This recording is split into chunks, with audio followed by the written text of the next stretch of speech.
country in Asia. It was actually a model of development for the developing world. I just met Sheikh Mohammed today, and he again reminded me that Emirates Airline was helped by Pakistan Airlines in the 70s. So Pakistan was a country with optimism, hope. We grew rapidly. We had excellent governance system. Our bureaucracy was one of the best in Asia. And that's the Pakistan I grew up in. So then I played international cricket. When I started my international cricket, Pakistan was one of the weakest teams in world cricket. And we were emerging from colonialism. So we took great pride as our team became stronger and it competed. And by the time I left cricket, Pakistan was world champions. So I took pride, like my countrymen, as we competed internationally and we grew in confidence. But unfortunately, our country could not keep up that pace. Countries have, life of a country is in cycles. It's never in a straight line. You go up, you go down, course correction, countries come up, some countries don't go up. So in Pakistan's case, we were going up, and then various things happened when we started our down cycle. So when I left cricket, I started building the first cancer hospital in Pakistan. Reason was because my mother died of cancer. And it's then I realized there was no cancer hospital in the whole country. And then it occurred to me that people like me who were well off, I could afford to take my mother for treatment abroad. But what happened to the common man? Cancer is one of the most expensive treatments. So I started this movement, really. I went into the public to collect money to build this hospital. And so I'm just explaining to you how I got into politics. So one was cricket, watching our country go up as a cricketing nation, the pride that we could compete internationally and become world champions. Second was this cancer hospital. When I went to the public to collect money, I realized that our people are very generous and strong. Poorest of the poor people supported me. And I did what no one ever thought would happen, is that from public, I eventually collected money and built the hospital. And not just that I built it. It's a cancer hospital where 80% of patients get free treatment. Cancer treatment is one of the most expensive treatments. So then first I built it, and then to run the hospital, I again went to the people. And so it is the only private cancer hospital in the world which treats 80% people free, because it's the people who donate to the hospital. They built it, they run it. So I kept thinking, why is it that people are so generous to build a hospital and run it, but why don't they pay taxes? We were a country, and then I discovered we're a country which is amongst the top 5 countries in giving charitable donations. But at the same time, we are right at the bottom in giving taxes. And the reason was that people did not trust the government. They thought that their taxes were wasted by the government. It was spent on the lavish lifestyle of the ruling elite. So why would people pay taxes?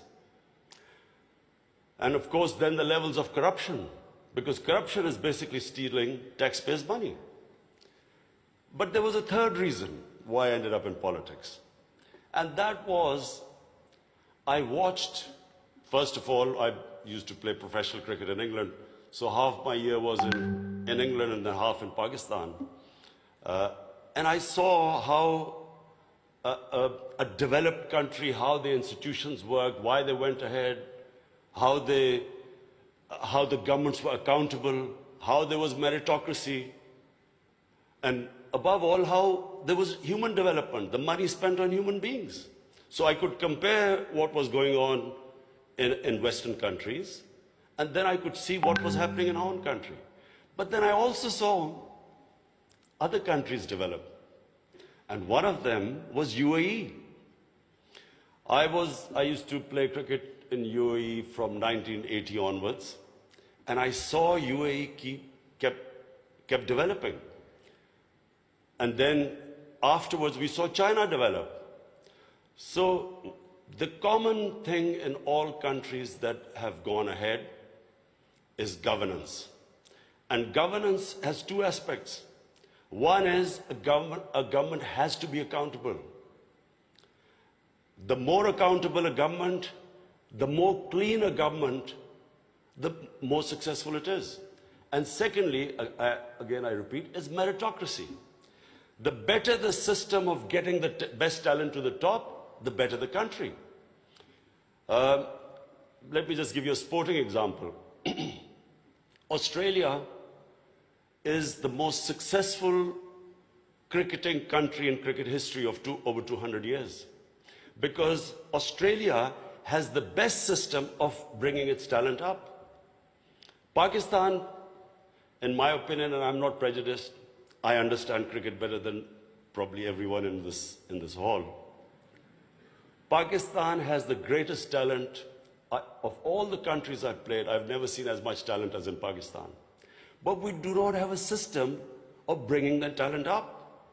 So what's the point of having great talent if you do not have a system of meritocracy which brings the talent up? And that's in every field. In the 60s, the reason Pakistan went up, because our civil service exam was the toughest. It was the most, all the young people wanted to go into Pakistan's civil service. It was the toughest exam. We had the best talent that came up. And in 60s, the reason we progressed, one of the main reasons, was a civil service of very high quality. And gradually, as our system of merit went down, so did the country. So I wanted Pakistan to go up. And as I said, I saw UAE going up. The way each year you came, it changed. It got better and better. And similarly, and of course the greatest example is China. For me, the thing about China which is just remarkable, no nation in the history of mankind has done what China has achieved. In 30 years, they have brought 700 million people out of poverty. It is just a phenomenon which has never happened in human history. And of course, my motivation, again, of the Pakistan I wanted to see was based, and I'm a student of history, Islamic history especially, was on the Prophet, or Prophet, peace be upon him, the state of Medina, which he created. Now, why do I say the state of Medina? Because the state of Medina laid the foundation of one of the greatest civilizations in the history of mankind. The principles that found the foundation of the state of Medina is what, for the next 700 years, was the greatest civilization on earth. And what were those principles? The state of Medina was founded on incredible principles of justice and humanity. It was the first time a welfare state was made, a state that took responsibility of the weak, what China has done right now. That was the state of Medina, where first time a state took responsible for its poor, its weak, its orphans, its widows. In the state of Medina, the first time pensions were created. Old people were also, it was a humane state. And secondly, there was justice, rule of law. These were the two main things. And the third thing, the Prophet of Islam, peace be upon him, made seeking knowledge a sacred duty. The word was that even if you have to go to China to seek knowledge, you must. Those days going to China meant not coming back. So the emphasis on seeking knowledge. For the next 700 years, all top scientists were Muslims. other religious people were treated. The Prophet signed famous, the Misaq-e-Medina. There's still a letter in St. Catherine's Church which was signed with the Christians, that your places of worship will be, till the end of time, they will be protected by Muslims. Secondly, that no forcible conversions would be in Islam. Thirdly, the Prophet's last sermon, it is a charter of human rights. It's about how human beings are equal. So it was a humane state created, rule of law, emphasis on education, that led to the growth of Muslim civilization. So this is, in Pakistan, we want the same basis of our state. The rise of what I believe, the way our country will rise, it will go back to those principles. We must, number one, have rule of law, everyone equal before the law. State must be accountable. We must have a welfare state where the state must take responsibility of its poor people. Half our population is on the poverty line or just above, and about 25% are below the poverty line. The state must take responsibility. All policies of the state must be, like in China, how do we lift the people from the bottom? And the most important thing is that we must, in Pakistan, start a reform program. Reforms are painful, but it is essential if we have to get out of our current problems. So, first of all, I joined politics in '96. From '96 to 2013, there was a very small party. Most of the time, it was one step up and 3 steps down. The first election I contested, we were wiped out. Second election, 5 years later contested, we had only 1 seat. Third election, we boycotted, and most of the time people made fun of me, thought we would never make it, because I'm an outsider. I wasn't from the political class. But one big lesson from sports which I learned, you only lose when you give up. So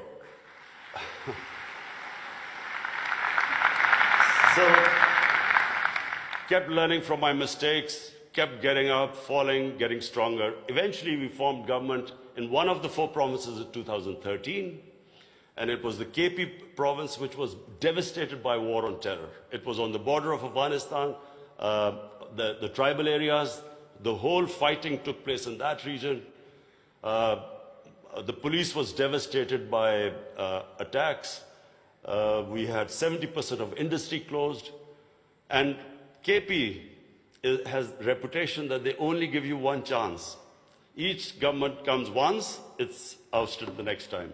So we came in a coalition government and we started our reform programs.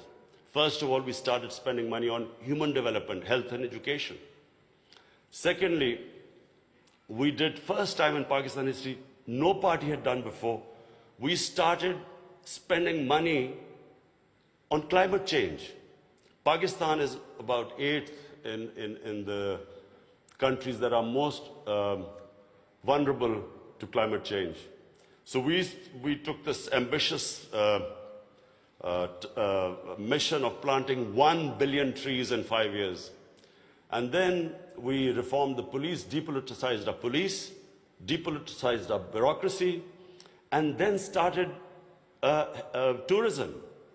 Because KP has a lot of tourist sites. It was the center of Buddhist civilization, so religious tourism, but we have the best mountain scenery there.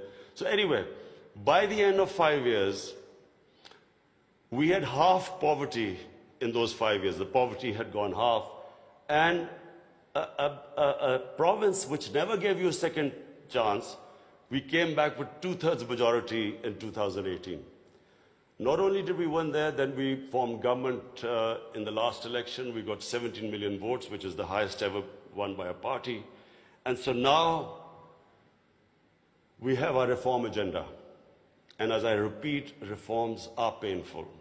You know, when you take reforms, when you make reforms, people suffer. They go through a difficult times. It's like a surgery. when you conduct surgery, for a while the patient suffers, but then he improves.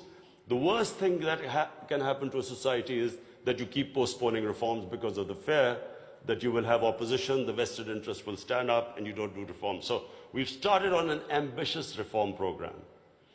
That's number one. We are trying to change our, improve all our economic policies. We have trying to cut down our fiscal deficit. We are trying to improve exports, cut down our imports. We have unfortunately had to raise bills because we came up with, when we got into power, we had massive fiscal deficit and current account deficit. So we are doing that. But in my opinion, Pakistan now has a chance. Already we are seeing optimism. Investors are coming into our country. We feel that this is the time that Pakistan will take off. The most important thing, and while talking to Sheikh Mohammed last time, he told me something very interesting. He said that you must allow businesses to make money. Investors must make profits. And the reason is simple. If people don't come into business for charity, they come into business to make money. So if they can make money, more people come and invest. So this is what we've done. We have started working on ease of doing business, making it easier for people to do business, easier for the investors. We are changing our tax laws, which were very cumbersome. So we are conducting a series of reforms. And already we're seeing the signs of the country improving. But most important, Pakistan has the best tourist potential. At the moment, we have hardly any tourism compared to other countries. But Malaysia, with just beach tourism and resorts, Malaysia has $22 billion it makes from tourism. Turkey, with beach and historical sites, beach tourism, Turkey has $42 billion from tourism. Now, Pakistan has probably one of the best mountain scenery anywhere in the world. Half the world's highest peaks are in Pakistan. Pakistan has 1,000 kilometers of coastline. Pakistan has the oldest historical monuments, probably as old as anywhere in the world. We have Indus Valley civilization, which is 5,000 years old. We have Peshawar, the oldest living city in the world, 2,500 years. Lahore and Multan, ancient cities. But what we have, probably more than any other, hardly any other country has, is religious tourism. We have, for Muslims, we have the Makkah and Medina of the Sikhs. The Sikh religion has the two holiest sites in Pakistan, and we have just opening those sites for Sikhs. And we have opened up a visa regime. First time in Pakistan, we have 70 countries which can come in and get visa at the airport. We also have, I mentioned Buddhist civilization, the Gandhara civilization, which was the cradle of Buddhist civilization, is in KP, north of Islamabad. Some of the ancient sites, the biggest sleeping Buddha, 40 feet, is in Haripur. And then we have, for the Sufis in Islam, we have some of the greatest highest number of Sufi shrines all over Pakistan. So what we are doing is we are opening up the country. We are opening up for tourism, investors. And I would like to finish my talk by saying something else which Sheikh Mohammed said. Sheikh Mohammed said, apart from this great, a businessman must make money. You see, what happened in Pakistan was people were making money. Then came 70s and we had a socialist government. When the socialist government came in, everything went anti the big businesses. There was nationalized. And the mindset of our bureaucracy and our politicians was that somehow making money was a sin. So now we are reversing the whole thing. We are now asking businesses that, look, we will help you in making money, because the more money they make, the more investment will come. But the only thing is, the money, as we create wealth, that wealth will be used to lift people out of poverty. So we want an equitable growth. We don't want the rich to get richer and the poor to get poorer. I'm really against this neoliberal economics where you have 62 people owning as much wealth as 3 billion people on this earth. I think that the distribution of growth should be equitable. But the last thing I wanted to say about what Sheikh Mohammed, I still remember.